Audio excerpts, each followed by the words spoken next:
will be physiology. By physiology, I'm talking about the enzymes and hormones that regulate hydrolysis, all right? And then Wednesday, we'll finish that up if we don't, so anatomy may bleed into Monday. Wednesday, we'll finish that up and talk about the hormones, basically insulin, glucagon, thyroid hormone, cortisol, and growth hormone that affect metabolic activity, okay? Although it's in your lecture notes, we will not go into a lot of any detail at all really about electron transport. I'll mention some concepts from that, okay? But microbiology covers that pretty well. So I'd rather spend time on the areas that micro doesn't cover. All righty, any questions?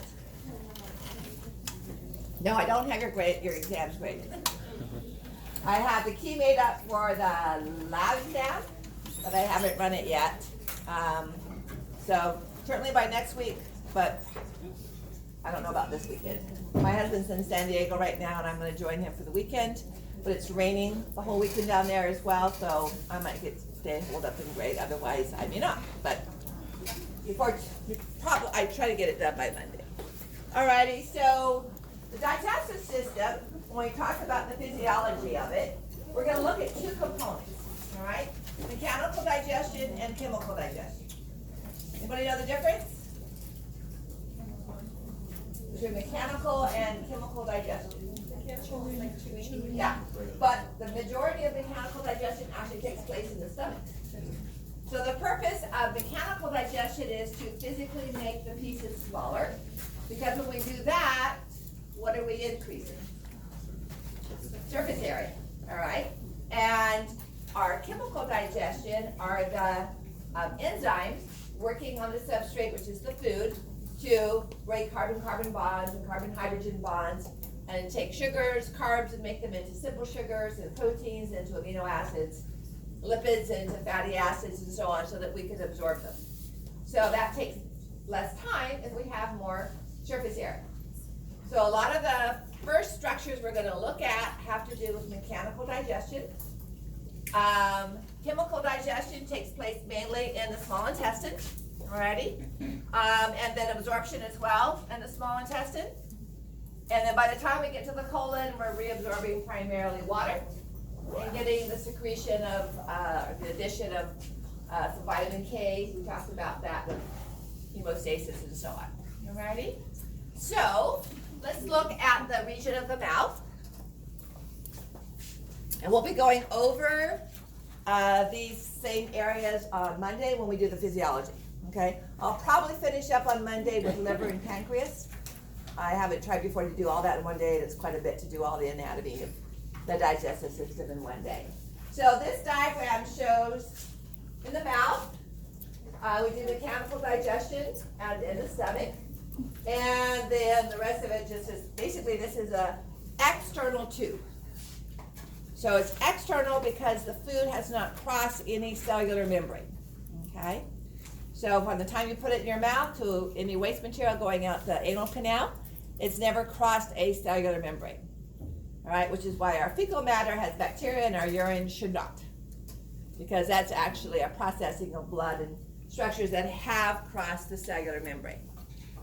We've talked about mesenteries back when we talked about the reproductive system and mentioned a little bit with the kidney. So we're going to bring it up again because as you learned in Bio 430, the abdominal cavity, we're going to cover this in a little bit more detail in just a moment. So this is part of the ventral cavities. And the abdominal cavity is lined with its own simple squamous epithelia serous membrane. So I'm not going to draw all the organs in right this time, but we'll put in the liver. And to give us some orientation, uterus and bladder, and a little bit of the rectum. Okay? So the blue line represents the serous membrane where it's attached to the body wall. It is a parietal peritoneum. And where it's attached to the surface of an organ.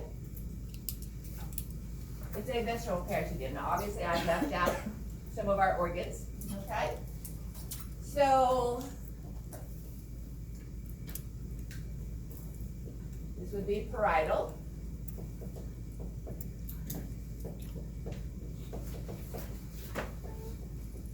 Peritoneum. I'm actually going to add the stomach here so I can talk about a double layer.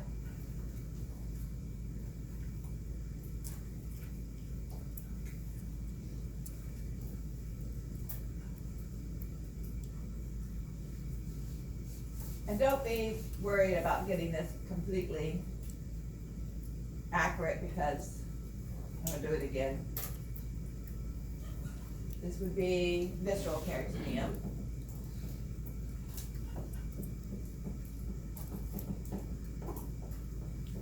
And the space between the visceral and the parietal peritoneum would be identified as the peritoneal cavity. Okay? Do we have any organs within the peritoneal cavity? No. Just like the heart is not in the pericardial cavity, and the lungs are not in the pleural cavity, we don't have any organs in the peritoneal cavity, all right? However, we have relationships to that. So the only thing in the peritoneal cavity is going to be serous fluid, right? So the liver and the small intestine and the stomach are in the abdominal cavity, but the only thing within the peritoneal cavity is our watery fluid for lubrication. So we have several different relationships. If I make it a little bit simpler than that and draw a cross section, a transverse section, and we'll put the liver in over here and the stomach over here. These structures, as you note, are contained within an outpouching of the peritoneum. So they're described as intraperitoneum. All right, so if they're completely surrounded by peritoneum, then an organ is described as intraperitoneum.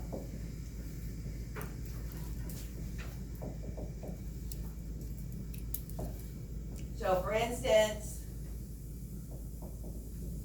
the liver is going to have visceral peritoneum attached to its entire surface except for a little bit on the top called the bare area. The liver is intraperitoneal, okay? Not in the peritoneal cavity, but surrounded on all surfaces by the visceral peritoneum, okay? And we'll go through as we describe each organ. I'll mention whether or not it's intraperitoneal or some other relationship. All right, then we have structures like the kidney, all right, which lie on the posterior abdominal wall. And in that case, we have retroperitoneal. So we had a question on the Labitab about the kidney, and that peritoneum was found only on the anterior surface of the kidney because it lies retroperitoneal. So here's the posterior wall, and we have the kidney, which is not a digestive structure, and it only has peritoneum on its anterior surface, okay? Now, I'm not going to be picky about whether it's primary, like the kidney, or secondary, like the pancreas. So here we have something, this would be like the duodenum, first part of the small intestine, or the pancreas, where it starts out as intraperitoneal, embryonically, okay? And then, before the baby is born, it migrates over and loses its posterior visceral peritoneum. The kidney never had any, because it always developed behind the peritoneum. But the pancreas, part of the small intestine, has this association. I'm not going to test you on whether it's primary or secondary. I want you to know the definition or the meaning, but I'm not going to ask. I just want you to know that it's retro, okay? But so it can either develop behind the peritoneum or it can lose its posterior peritoneal membrane. All right. Then the term that we saw with the reproductive system is a double layer of peritoneum. So we actually have the stomach suspended from the liver by 2 layers of peritoneum. And that was our definition of a mesentery. We looked at that again when we talked about the superior mesenteric vessels and the inferior mesenteric vessels passing through the mesentery to get to the organs. All right? So we have several different mesenteries, which is a double layer of peritoneum. Now, we have no muscle separating our abdominal cavity from our pelvic cavity. All we have is a layer of peritoneum. All right? So we've talked about the uterus and the bladder already. We'll be talking about the rectum again. We talked about that with blood vessels. So anything down here in this lower region and in the pelvic cavity below the peritoneum, we describe as infra, meaning below.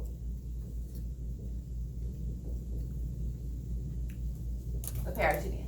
All right, so we're going to describe organs as intra, being surrounded by visceral peritoneum.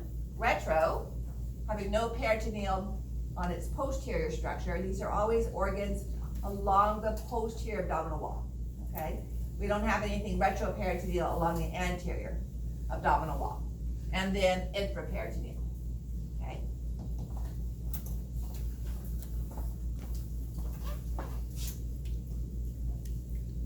So just some illustrations then. Here would be a couple organs that are intraperitoneal, suspended or joined by a mesentery. And we'll look at some examples of these mesenteries, even though we're not ready to talk about the organs yet, in the next few minutes. So I'm going to draw this with you. You have images like this on the study guide part of the lab activity. And similar to what I drew on the far right, but I'm going to draw a little bit more slowly. And on the lecture exam, there is a question with a diagram similar to this. And I ask you to identify the different mesenteries, or whether a structure is retro, or intra, or intraperitoneal. Okay? So may I erase what's on the board now? And then we'll draw that diagram together. Okay?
So we have the liver, the stomach, the colon, the transverse colon, because this is a sagittal cut, the pancreas. And we've cut through the small intestine multiple times. It's about 21 feet long and coils back and forth. So this represents to the various coils. Uterus, bladder, and rectum. Okay? We have parietal peritoneum.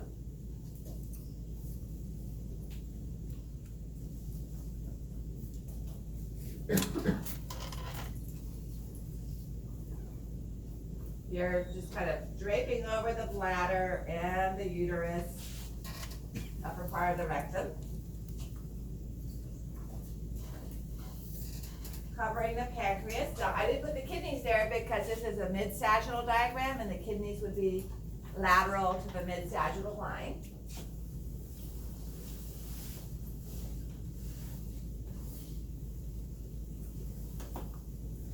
All right, so that would be parietal.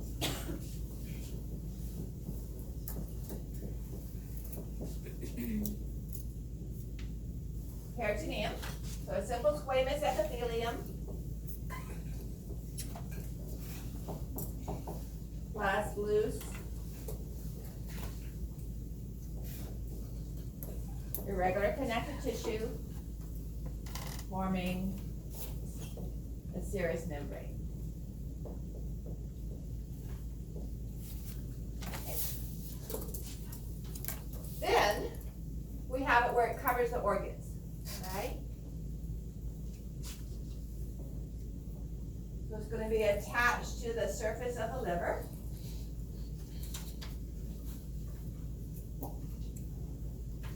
And then the visceral peritoneum leaves the surface of the liver and suspends the stomach, right? That's what you're seeing right here. So that's our first mesentery.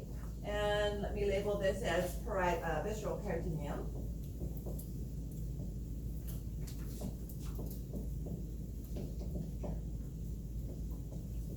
With the same histology as we saw for the parietal, right? And so this first mesenteric structure is identified as the lesser omentum. The two layers of peritoneum, and we don't call it a parietal or a visceral, okay? It's just a mesentery. The two layers of peritoneum that form the lesser omentum then separate when they get to the stomach and form the visceral peritoneum covering the surface of the stomach. Right? On the inferior border of the stomach, they come together again.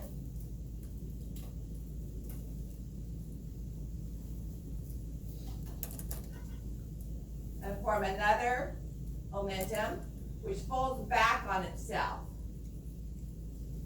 So this part here is often fused. So we have 4 layers, all right? But this is identified as the greater omentum. And I'm going to show you some images in just a moment.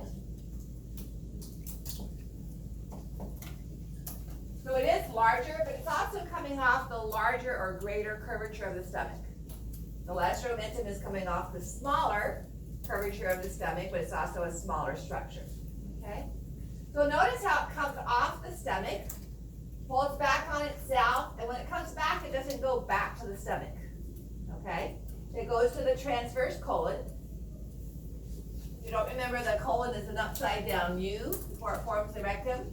So we're talking about this part right here, cut in cross section, and it goes around that, and then attaches that transverse colon to the posterior abdominal wall. So this is called a mesocolon because it's the mesentery of the colon. And so this is the transverse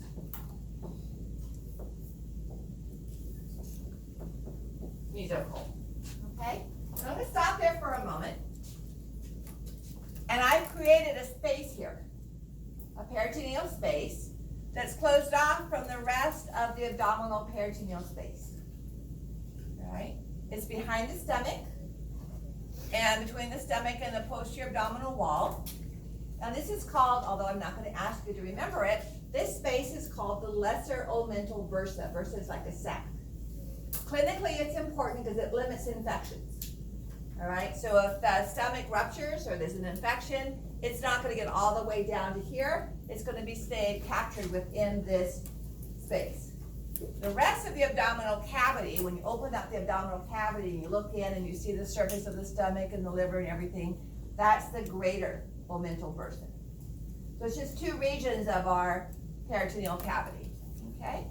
And again, the greater omental bursa infection of the appendix ruptures, that's going to dump bacteria into the greater omental bursa. All right, so now the next structure we're going to see is a mesentery that supports the small intestine. Sorry. So this is a large fan-shaped, or it's like you took a long piece of fabric that was doubled up and gathered the top edge together. So it kind of creates a spread because our small intestine is about 21 feet long. And all of that mesentery is gathered up and attached to about 10 inches of the posterior abdominal wall. So that side of attachment right here is identified as the root of the mesentery. For the first time we actually use the word mesentery. Again, I have pictures to illustrate these before we move on. So imagine this long piece of fabric, maybe 20 feet long, all right, folded in half. So if, for instance, and I always forget to bring in a sheet to illustrate this, but imagine my forearm as a piece of small intestine. My sweater going around it would be the visceral peritoneum attached to the intestinal wall, and this double layer suspending it would be the mesentery associated with the small intestine. If I gather that all up, that's how we shorten up the 21 feet of mesentery to be able to attach it to the abdominal wall, all right? Specifically, that attachment is the root of the mesentery, but the rest of it is called the mesentery proper. So imagine a gathered skirt of some fashion, okay? So, we're going to send this around.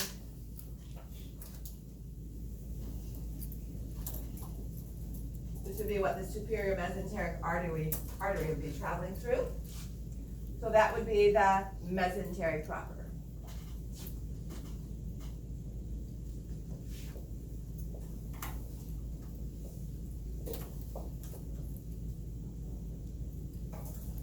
All right, there is one other mesentery I'm not going to hold you responsible for, and that's the sigmoid mesocolon.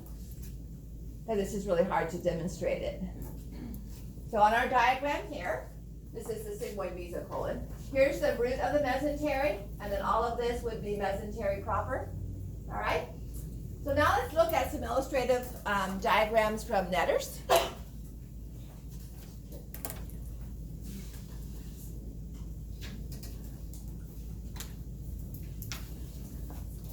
So this first image is showing a greater omentum hanging down like an apron from the lower curvature of the stomach. And it can be lifted up, and you can see the small intestine underneath it, all right? So in this model from our brown torso, it's shown on part of the small intestine and absent from the other component, so this would be the greater omentum.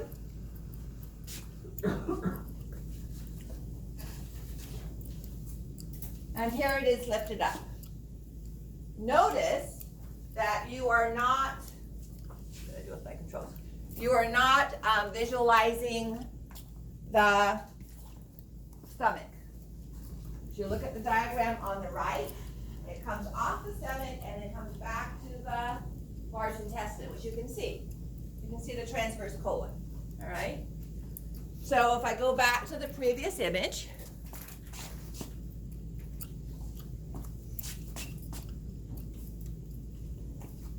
this region right here is the greater curvature of the stomach, and that's what we're seeing right here, okay? And it hangs down over the intestines and comes back to the colon. So when we lift it up, we don't see the stomach, we see the transverse colon, okay? So now from the colon to the posterior abdominal wall, this structure right here is this, the transverse mesocolon, attaching the transverse colon to the posterior abdominal wall. So here's a better picture, okay? So transverse colon, transverse mesocolon. So on this model, Bless you.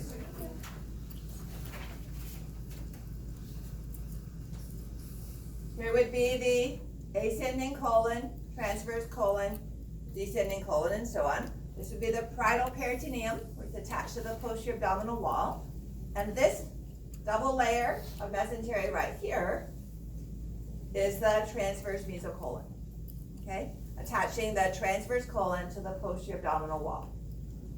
The yellow that you see here would be the greater omentum, which is hanging over the front of it, but coming back up and attached down here.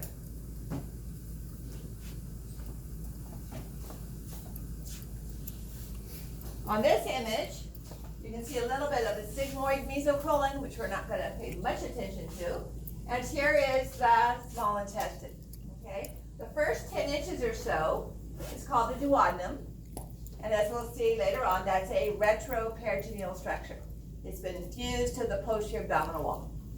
And then as soon as we see this right angle bend, it becomes intraperitoneal. And this is the mesentery proper. You can see how it's gathered, all right? So here, the root of the mesentery has been cut. Remember I talked about 21 feet of that doubled over fabric that has to get gathered up together and get attached right here. So that's 21 feet of mesentery all gathered up and then attached to the posterior abdominal wall, going to the right and going to the left as the parietal peritoneum. All right, so here the liver's been lifted up because we couldn't see the lesser omentum in that first image. Here's the lesser curvature of the stomach and a double layer coming from this surface and the back surface of the liver coming together, and then going to the front and the back of the stomach, forming a double layer of the lesser omentum. All right, this edge right here, where I can put my finger, I'm going into that lesser omental bursa. So I'm kind of going into this space right here. All right, so there is an opening from the lesser omentum to the greater omental bursa right through there. Now we're going to talk about three structures we find in this edge surface right here. We're already familiar with two: hepatic artery and the hepatic portal vein, okay, are traveling on the very edge of that. Third structure will be our gallbladder duct. So again, greater curvature of the stomach and the greater omentum hanging over that. So all that's been cut away. You can see here how the duodenum is retroperitoneal and the pancreas is retroperitoneal. It only has peritoneum on its anterior surface. You're seeing a little bit of the transverse mesocolon here, okay, suspending the transverse colon. All right, so those are the mesenteric structures. Again, Netters has good diagrams of those, and you can review those on the lecture PowerPoints. Now I want to review our blood supply. Remember we did celiac trunk, and we did superior mesenteric artery and inferior mesenteric artery. So we're going to review those, but I'm going to add a few branches up here associated with the celiac trunk. Okay? So may I erase the board? And I'm going to draw a larger image of this. Back when we were doing blood vessels, I told you to be almost done with the semester when we came back to this again. And we're at that point. There's also a diagram of this in the study activities of your lab.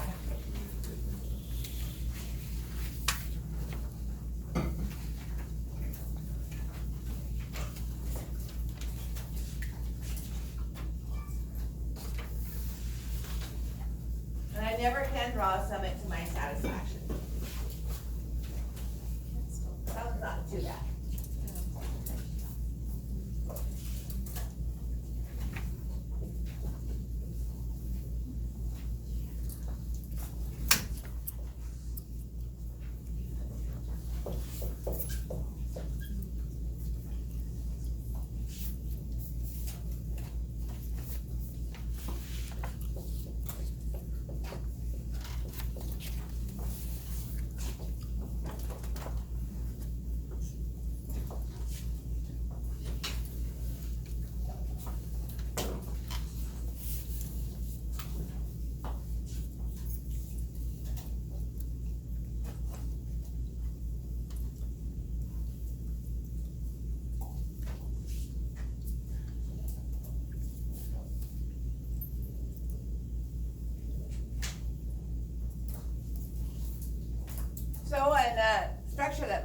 you remember, we have the, a little bit lower.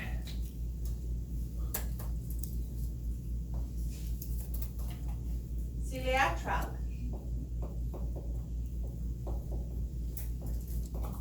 Which has 3 branches. Okay? I'm doing the stuff that you remember first or are familiar with. So the left gastric artery is going to curve around the lesser curvature. Okay?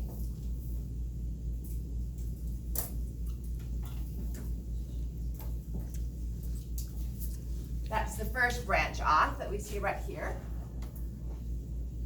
Second branch is the splenic artery.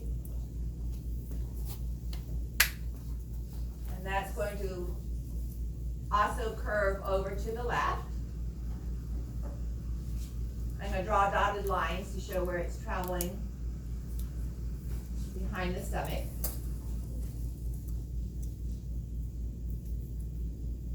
So as it travels behind the stomach, it's giving branches to the stomach as well as to the pancreas. All right? And now we're going to add 2 branches that we didn't have before.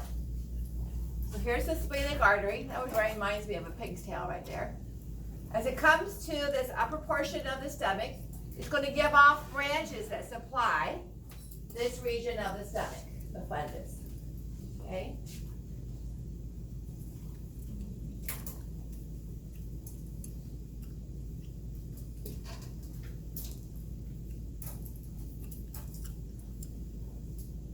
So these are identified as short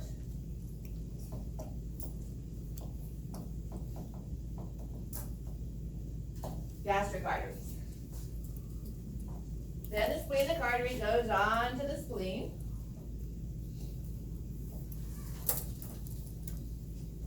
And the other major branch is going to come around the greater curvature of the stomach. Okay? So it's going to be traveling within the greater omentum, whereas the lesser curvature is traveling within the left gastric is traveling within the lesser omentum. And I haven't kind of shown too much, but it's going to give branches here as well to supply the stomach. Just like this is giving branches to supply the stomach. And this is called the 2 different names, gastroepiploic or gastroomentum. I'm going to stick with gastroomental because we have our greater omentum and lesser omentum, but either one is fine. And this is the left one.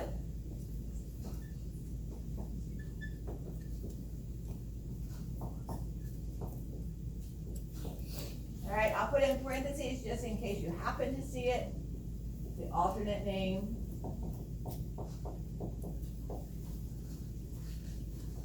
So 2 branches, so 2 new blood vessels, short gastric and gastromental, which are branches off of splenic. Okay? Those we haven't covered before. So here would be the splenic with the short gastric, and coming down here would be the left gastromental. Right? Then remember we had the hepatic artery, which actually is the common hepatic. And it's going to give off a vessel that comes down here called the gastroduodenal. All right?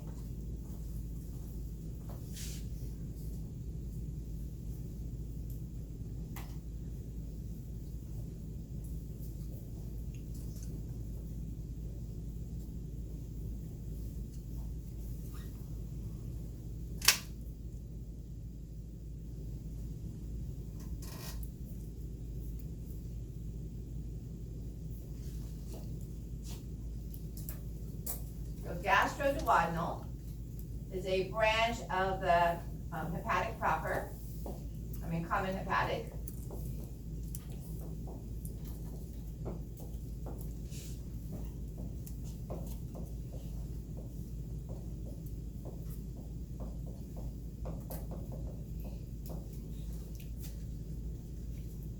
And it's going to give off the right gastroduodenal. Here is the right gastromental. Here's the Here is the gastroduodenal coming down here, and it's going to give off this branch, which is the right gastromental that joins the left.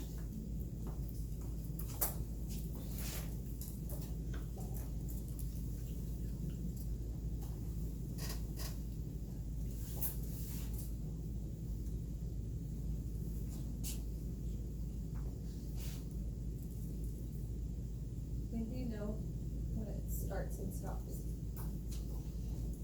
Middle? Yeah. Because it's anastomosis. Okay. Now we have one left, which we talked about, but I didn't tag. And that comes off right here and joins with our left gastric. So this is the right gastric.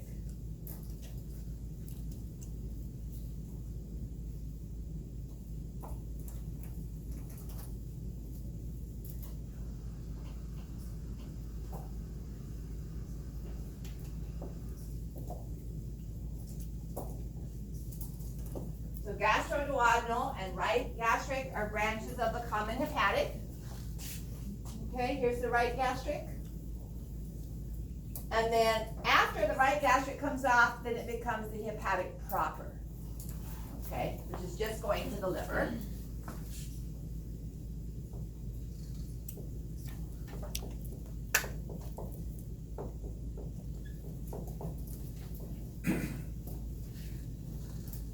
Okay, so the new ones are short gastric and left gastromental from the splenic. Left gastric, nothing happens to it, just stays left gastric. And off of the common hepatic, we have the gastroduodenal and the right gastric. And then the gastroduodenal gives off the right gastroomental. So, the new ones are short gastric,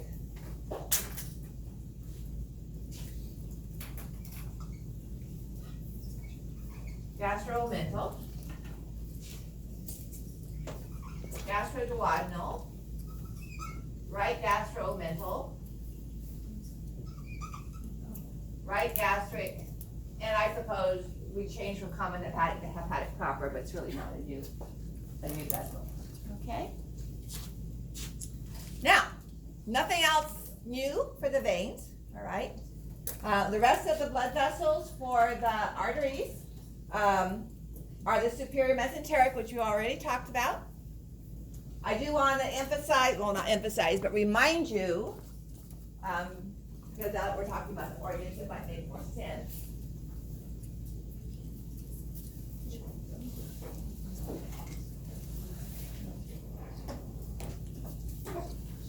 This is that large stomach model that we have. You can't really see it here because the greater omentum is in the way. But here's the stomach with this duodenum curving around. And the superior mesenteric artery and vein can be found between the stomach and the duodenum.